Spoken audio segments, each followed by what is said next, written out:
हरे कृष्णा, जय शिव शंभु। हिंदू धर्म में हरितालिका तीज का खास महत्व होता है। भाद्र मास के शुक्ल पक्ष की तृतीया तिथि के दिन हरितालिका तीज का व्रत रखा जाता है। मान्यता है कि इस व्रत को करने से सुहागिन महिलाओं को सौभाग्यवती भव का आशीर्वाद प्राप्त होता है, पति की लंबी उम्र होती है और उसका तरक्की होता है। आज की इस वीडियो में हम हरितालिका तीज के संपूर्ण नियम के बारे में बताएंगे, जिसमें नहाय खाए के नियम से लेकर पारण तक के बारे में बताया जाएगा। तो इस वीडियो को अंत तक अवश्य देखिएगा। हरितालिका तीज बेहद ही कठिन व्रत है।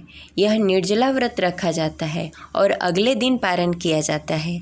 इस व्रत में भगवान शिव और माता पार्वती की विधि विधान से पूजा की जाती है। भगवान शिव और माता पार्वती की मिट्टी की मूर्ति बनाई जाती है, मंडप बनाए जाते हैं, उसमें स्थापित करके भगवान शिव और माता पार्वती की विधिवत पूजा की जाती है। भगवान शिव को जल से अभिषेक कराया जाता है, दूध से अभिषेक किया जाता है। उसके बाद फूल, बेलपत्र, भांग, धतूरे अर्पित किए जाते हैं और मौसमी फल अर्पित किए जाते हैं। इसके साथ अन्य मिठाई भी समर्पित की जाती है। इसी प्रकार माता पार्वती की भी पूजा आराधना की जाती है। उसके बाद माता पार्वती को 16 श्रृंगार अर्पित किया जाता है। हरितालिका तीज के एक दिन पहले नहाय खाए किया जाता है और उसके अगले दिन व्रत रखा जाता है और उसके अगले दिन व्रत का पारण किया जाता है। तो आइए आज की इस वीडियो में हम जानते हैं कि साल 2025 में हरितालिका तीज कब है, पूजा का शुभ मुहूर्त क्या होगा और पारण कब किया जाएगा। अगर आपको जानकारी अच्छी लगे तो इस वीडियो को लाइक करके कमेंट बॉक्स में ओम नमः शिवाय, जय शिव शंभु अवश्य लिखें।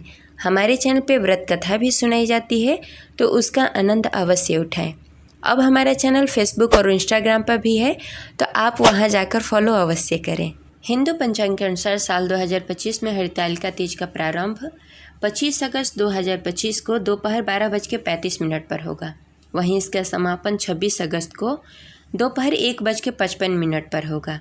उदय तिथि के अनुसार 26 अगस्त दिन मंगलवार को हरितालिका तीज का व्रत रखा जाएगा। अब 25 तारीख को नहाय खाए किया जाएगा। इसी दिन महिलाएं अपना केश धोएंगी और शुद्ध और सात्विक भोजन कर अगले दिन व्रत रखेंगी और उसके अगले दिन पारण करेंगी। इस पर हरितालिका तीज यानी कि तृतीया तिथि 2 दिनों की हो रही है, तो इसी दिन चतुर्थी तिथि भी प्रारंभ हो जा रही है। तो इस दिन अंगारकी चौथ भी है। इस दिन विनायक चतुर्थी का शुभ संयोग बन रहा है। इस दिन भगवान गणेश का व्रत रखा जाएगा। इस तरह यह व्रत और भी खास बन जाता है। इस बार हरितालिका तीज पर भगवान शिव और माता पार्वती के साथ भगवान श्री गणेश का भी आशीर्वाद प्राप्त होगा। इस दिन भगवान शिव और माता पार्वती के साथ साथ गणेश जी की भी पूजा आराधना की जाएगी, जिसका विशेष फल प्राप्त होगा। तो एक ही व्रत में आपको 2 व्रतों का फल प्राप्त होगा। हरितालिका तीज में कुछ बातों का ध्यान रखा जाता है। हरितालिका तीज में भूल से भी काले और नीले रंग का वस्त्र नहीं पहनना चाहिए। आप इस व्रत में लाल, पीला, गुलाबी रंग का वस्त्र पहन सकते हैं, लेकिन काले और नीले रंग का वस्त्र न पहने। इस दिन खासतौर से लाल रंग की चूड़ियाँ पहनी जाती है, 16 श्रृंगार किए जाते हैं। इस दिन व्रती महिलाएं सुबह सवेरे उठकर स्नान आदि से निवृत्त होकर घर के अच्छे से साफ सफाई करके पूजा स्थान पर मिट्टी से भगवान शिव और माता पार्वती की मूर्ति बनाती हैं। उसके बाद व्रत का संकल्प लेती हैं।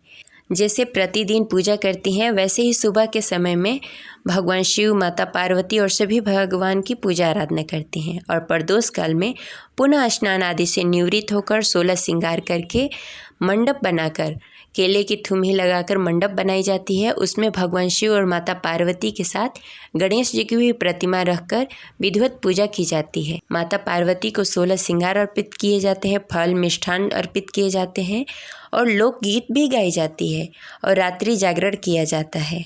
इसके साथ ही व्रत कथा अवश्य सुनी जाती है, क्योंकि व्रत कथा के बिना हरितालिका तीज का व्रत अधूरा माना जाता है।